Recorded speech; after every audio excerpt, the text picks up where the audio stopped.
Несколько часов назад произошел глобальный сбой, из-за которого жители Азербайджана и пользователи по всему миру столкнулись с трудностями доступа ко множеству новостных ресурсов и различных веб-сайтов. Проблема затронула все типы устройств. По словам эксперта по информационным технологиям Фарида Пардашунаса, характер инцидента был глобальным. На данный момент доступ к большинству ресурсов восстановлен. Причины масштабного технического сбоя уточняются. Azərbaycanda ən çox xəbər saytları təsirlənibdir. Bank tətbiqləri, bankların həlləri, böyük belə deyək şəbəkələr bu belə deyək çöküşün təsiri altına düşüblər.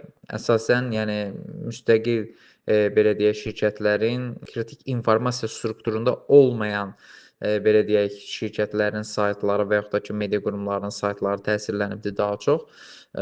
Bu platforma ümumiyyətlə Cloudflare dünyanın ən böyük CDN Content Delivery Network DNS və təhlükəsizlik infrastruktur təminatçılarından biridir.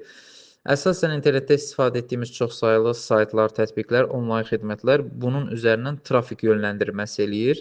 Kiber təhdidlərə, xüsusən də DDoS-a qarşı qorunmanı təmin eləyir bu platforma və nəticə etibarilə burada yaşanan bir çöküş onun bütün müştərilərinə təsir eləyibdir.